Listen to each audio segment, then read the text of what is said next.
All right, Pisces, let's get into a reading. So I'm going to be honest with you. I don't really want to do this today. I'm not feeling my best. I'm tired. I'm exhausted. I've got a laundry list of things to do. Yet I feel the need to see who's got their eyes on you. Okay? So that's what we're going to do. We're going to see who's got their eyes on you. So please forgive me if I look maybe sweaty, tired, like life has whipped my ass today, because it has. Okay, so let's see what's coming in for you. If you guys need anything, you can always find it in the comments section. Okay, all right, let's see who's got their eyes on you. Could be someone that's about to approach you. Could be someone who's waiting to give you an opportunity. This could be someone who's been lurking in the dark. That could be some of you. So there could be someone around you that's wanting to offer you an opportunity.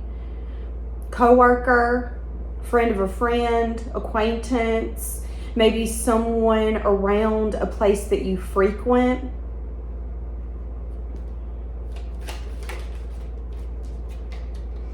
They see you as someone who's independent, abundant, and confident. So why do they have their eyes on you? Because they're wanting to take action very quickly.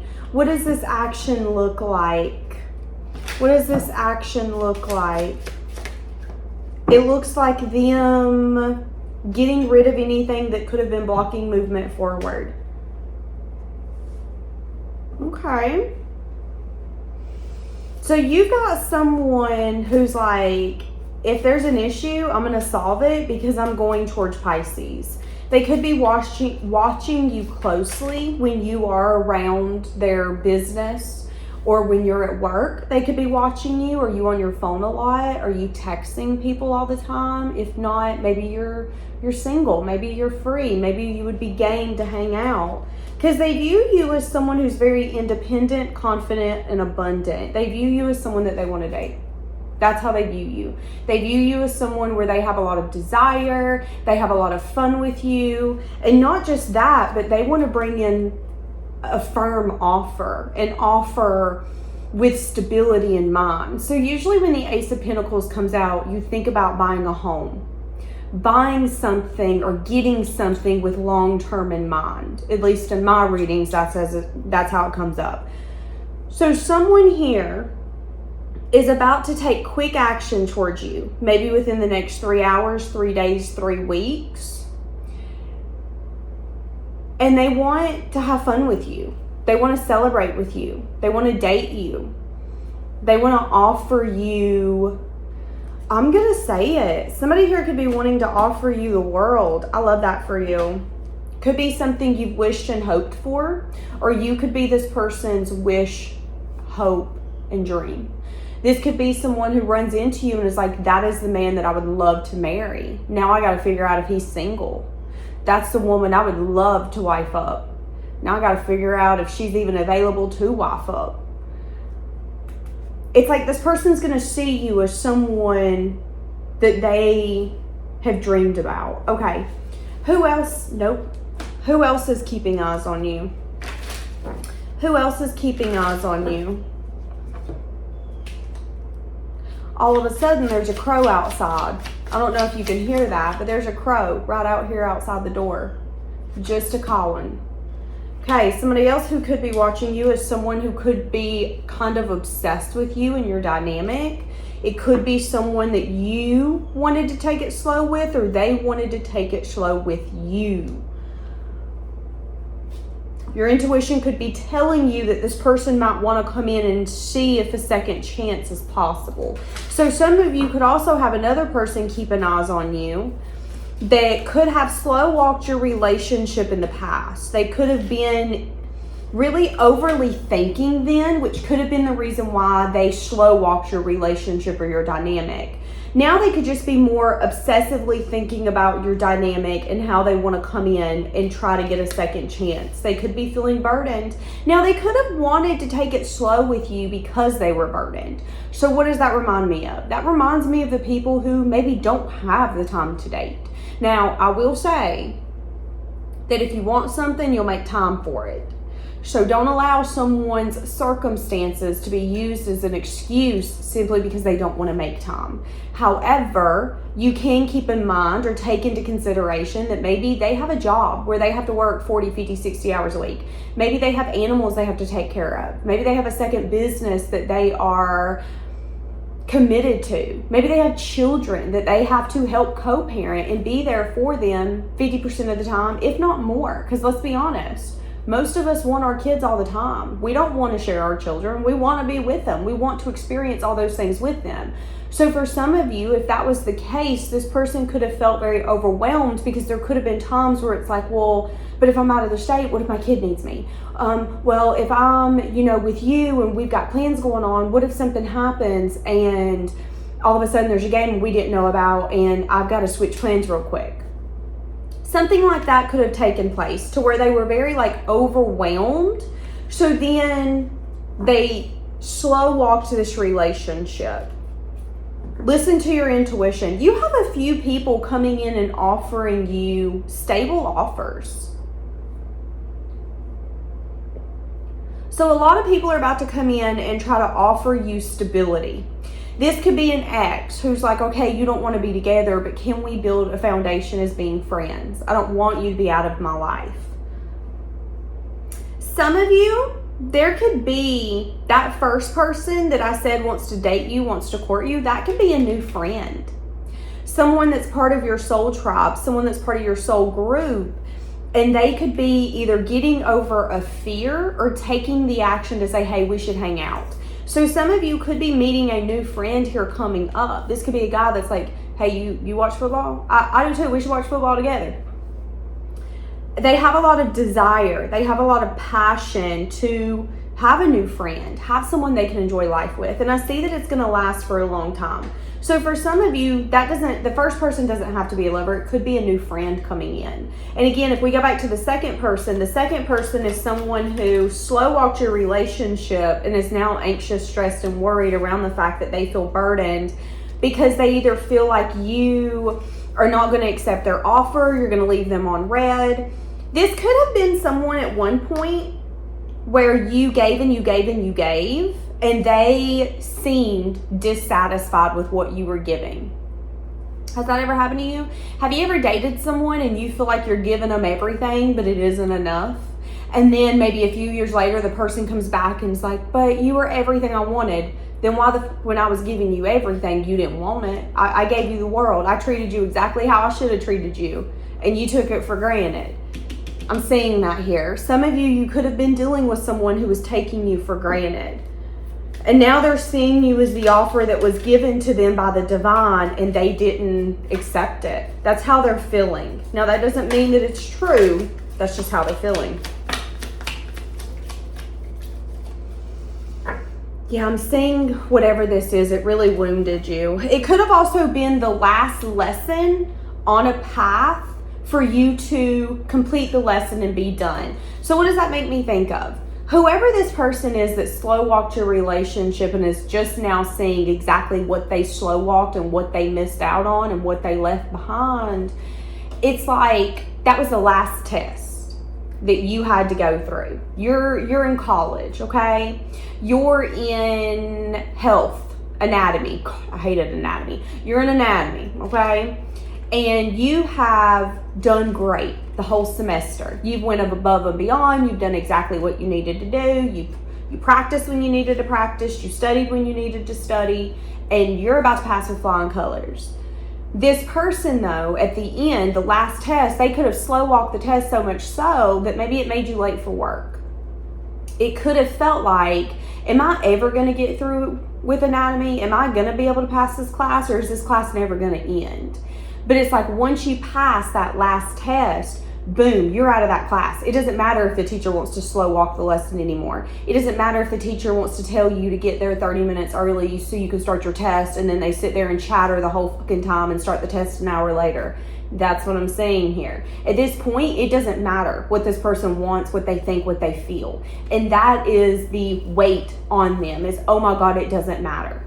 I have no effect. I have no hold. I guarantee you have no emotion over me anymore. Oh my God, it doesn't matter. But again, there could be an awareness here that you might not want to come back and visit that classroom, or you might not be open to say, hey, what's up, simply because they were a pain in the ass. Like, let's be honest. If you went to college and you had a professor, and every single time you go into the class, they would say, hey, you need to get here early, you need to make sure you're in your seat, ready for the course, and you get there, and then they talk for 40 minutes, and then want to keep you over for the lesson, that's not going to be your favorite class. That ain't even going to be your favorite professor. I guarantee when you go in the study hall with all your friends, you're going to talk about them, okay? That's the Nine of Wands. So once you're out of it, you're less likely to say, oh my God, I missed the professor that I felt like wasted my damn time all the time. No, you ain't going to say that. Same with love. And that's what's happening here. Someone is now obsessed and feeling burdened around the fact that they either slow walked the relationship when they wish they wouldn't have, or they slow walked the relationship and made you feel like what you were giving was not enough, which could have wounded you in the process. Now that person could be having some sense of desire, okay? Why are their eyes on you? Because they feel like maybe breaking your heart they feel that breaking your heart or disappointing you was not a wise choice.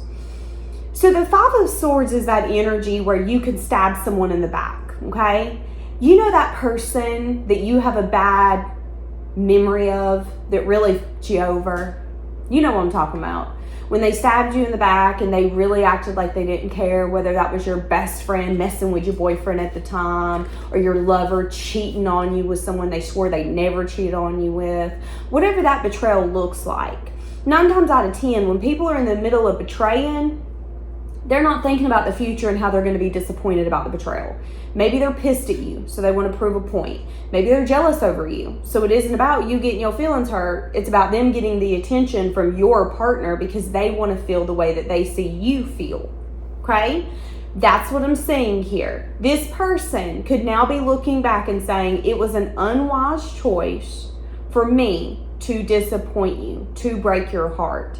Then maybe I felt it was in the right choice to slow walk it. Then maybe I wanted to slow walk it for a reason. I wanted you to stay obsessed with me. I wanted you to be stuck in this connection and obsessively thinking about me and how much you wanted me. But now what they see is that them doing that made you sad, made you disappointed, it made you wounded. It also made you go, and this fucking cycle's done. And it also makes you less likely to what? To ever come back and visit, to ever, again, let's go back to the professor. You ain't gonna go up to that professor in Target and go, hi, I'm so glad to see you. You're gonna dodge him. You're gonna be like, nope, couldn't stand that professor in college. Hell no, get me away from him. At least I ain't doing small chat. If I don't like you, I don't like you. I ain't doing small chat. When I said I'm done talking, I'm done talking. I'm not doing that. If I don't fuck with you, I don't fuck with you. That's the energy I'm getting from this reading. So someone here could be feeling like it was an unwise choice on how they treated you. And now they've got their eyes on you. They're watching, they're looking, they're lurking. They're wanting to balance something. Okay. Again, communication or action. This person could be taking action here coming up or communicating with you around something that happened. See, that's what I'm saying. Yeah. I think this is going to be a shock to you, but I also think it's an energy of, I'll listen to what they have to say, but I don't really have anything to say back, Danielle. Okay, so that's another person who has their eyes on you. Let's get one last one. Let's get one last one. Who else? Who else is being a little too nosy for their own good? Good God, at the past people. There could also be someone else watching you. I feel like this is a former friend or a former, I was about to say former family member. This is someone who used to formally be in your life, but they're not anymore.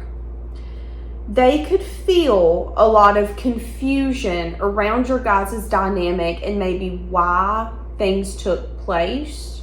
Now, here's the thing.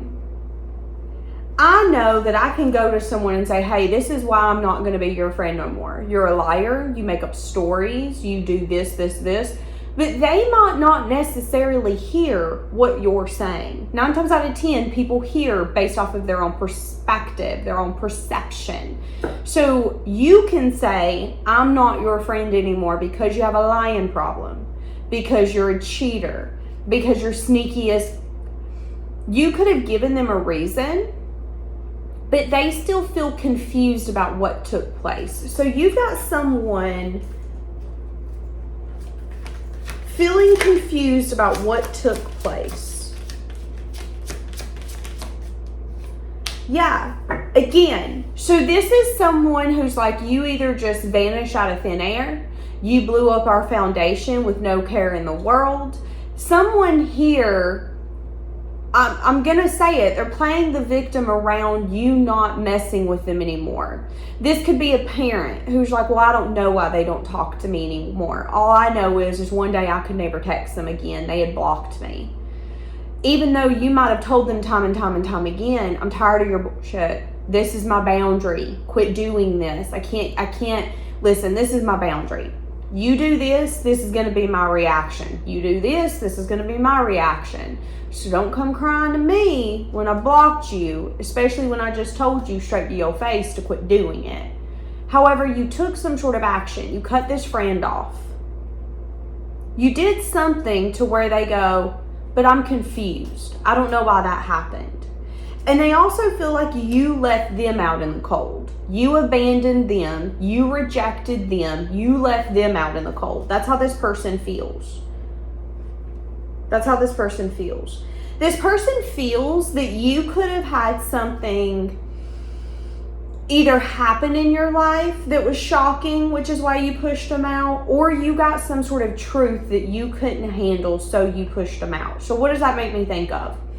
Have you ever had a friend who maybe goes and starts dating, or is maybe in the middle of having children or changing life? Maybe they're moving.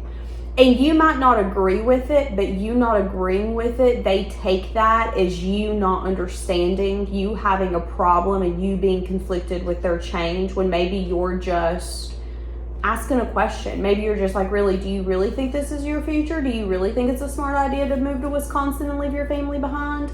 But they could have taken that as you getting a shocking message, a truth that you didn't like. So then you took action in a way that didn't make sense. So again, it's an energy of, well, I went in and told my friend that we were moving to Wisconsin, but she got pissed at me because she doesn't like Bill. And when I told her I was moving to Wisconsin, she started really questioning me, and I don't know, I just kind of snapped at her, and now she deleted me off everything. I don't know what the hell her problem is, but she abandoned me. That could be this person's energy. And that's all fine, that's great, that's grand, that's awesome. However, they're playing the major victim here. It's all about them being left behind, them being rejected, them being abandoned, them being confused about what took place. But instead of trying to clarify it, reach out and have a conversation, they're staying in that immaturity and really milking that cow for all the milk it's got, okay? That's really what I'm getting. Again, feeling like you got a message of truth or a message of bad news that you didn't like. That could be the energy of, I don't know why, but I'm thinking of this. I'm thinking like being in college, and maybe you live with your best friend who's also your roommate, but one of you gets a boyfriend or a girlfriend, and then you go, hey, listen, I know we planned on living together forever, but I need you to move out because so-and-so is going to move in. And that other person could have got offended and been like, what the hell? Oh, okay. That could have been the message of truth and message of bad news. That person then could have said, and I never want to speak to you again. What the fuck is this bullshit? And left. That person who got the message of truth or message of bad news is being said, well, they got communication they didn't like, which is why they're acting this way. That's why they quit being my friend, because I said I was moving in Bill. They got mad because I'm moving in Bill. They got jealous, when it might not be that. It might be an energy of, I thought you had my back. I thought me and you was building something stable.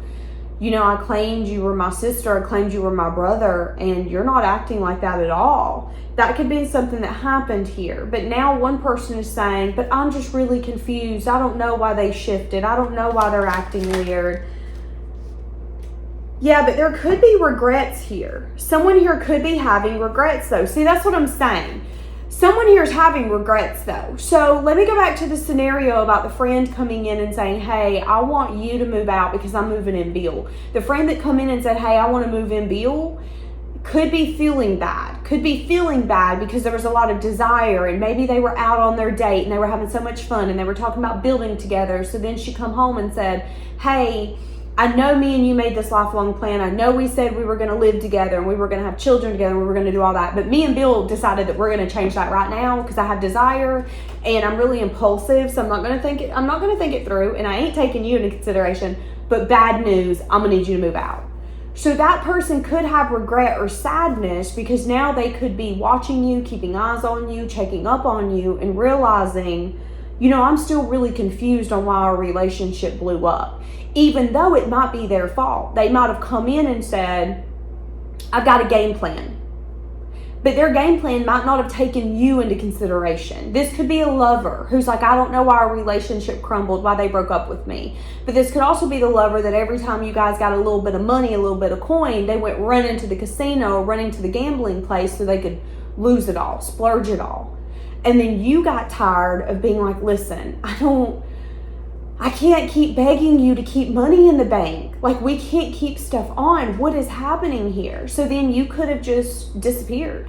They could have come home one day and you not been there. Why do I have to explain time and time and time again, you're a crappy person, you're making crappy choices and not considering anyone else? This is not love. That could have been your energy. So you were like, you know what? I'm out. You ain't a best friend.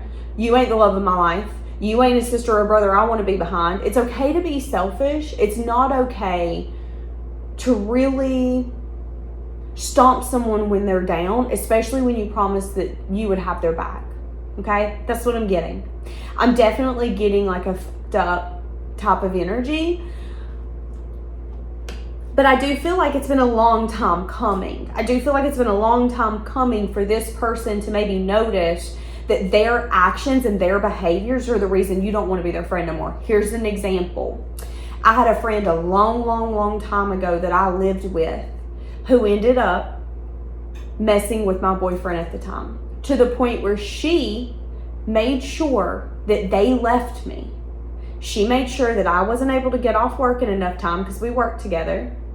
And she made sure that by the time she went to the house and got in the house and was with everybody, that they left me and that she would send me the information, and she never sent me the information. That was her way of being with my boyfriend for that night so she could get that attention. The next day, all hell hit the fan. All hell hit the fan. She come in crying, telling me, because he told her he didn't want to be with her, that it was a one and done. She got her feelings hurt, so she wanted to tell on him. He was pissed at her. All of us worked together. It was a mess. It was the most chaotic situation I had ever been a part of. And in that moment, I was homeless at the time. I was 19. And I remember looking at both of them and I said, I hate you both. And I walked out the door and I went straight to her home and I got my shit. And I never spoke to her again, ever. I literally left and never spoke to her again. That's what I'm getting here. Now, I ended up running into her about 5 years later, and she told me, it was really up that I did that to you. You lived with me because you were my best friend. My parents took care of you because you were my best friend, and the first thing I did was stab you in the back. And I was like, and that's exactly why I'm not your fucking friend no more, because you're trashy. You're shitty. That's what I'm saying here. Sometimes in life, people treat us the way that we don't want to be treated, but then we have to have the boundary to say, and I'm not going to stay here. That's what I'm saying. So someone here could be having regrets and could be looking you up, watching you, seeing what you're doing, and having an epiphany that their behavior was trashy, that they gave you some sort of message of truth or a message of bad news, and they might have done it in a crappy way. Again, this could have been that friend who was like, your boyfriend, your girlfriend's with me, you need to get them. But they could have told you to rock the boat, to start drama, because it made them feel good that they were getting attention and they didn't care that your whole life was about to crumble. Now, should they have told you and been honest? I don't know. You put it down below. Each of you are going to feel something different.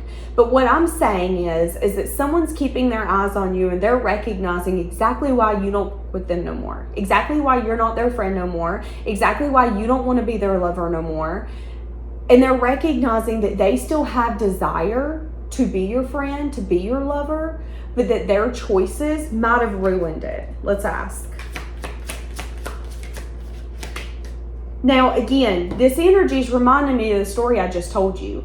They never ended up dating. And that's the energy I'm getting here, is getting into an indulgence and realizing it's not going to work out. Yeah, you guys had fun that night. You got my boyfriend for one night. How was that for you? And then when you were chasing him outside as he was chasing me, he looked straight at you and said he didn't want you. And I don't want him now. So I'm glad we all won. That's the energy here. Sometimes in life, people are all about feeling something, getting that dopamine, getting that wish fulfillment. Oh, but I want what she has.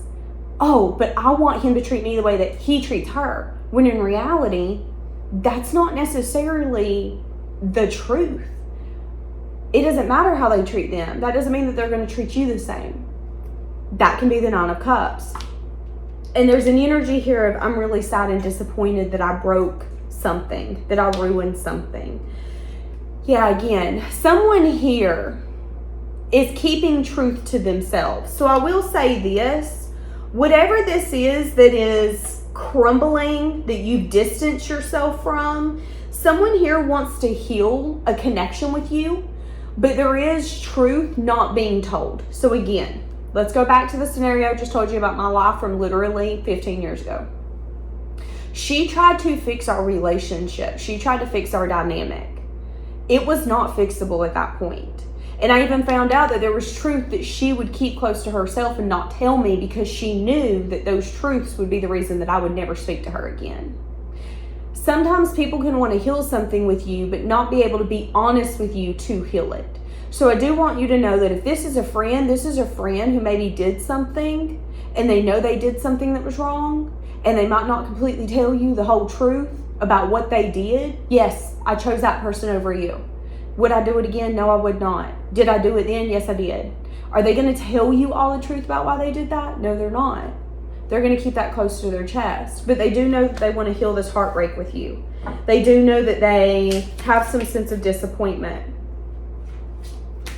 Yeah, wanting to give you a message of good news or wanting to have some sort of conversation and get through the conflict. I will say this is either someone who's younger than you, they're immature, or they have the tendency to want to fix something, but they fix it from a place of, I'm not going to come in and apologize. I'm just going to come in and be like, oh my God, how have you been? Oh my God, we should get the dogs together and see if they're like good news, fun, flirty, instead of really coming in and saying, I really fucked up. I'm sorry. So that's another person who's got their eyes on you. Someone who is recognizing that they chose something that maybe they shouldn't have chose. They made a choice and they now see it as the bad choice because it cost them you. So I'm going to leave this here. Have a blessed day.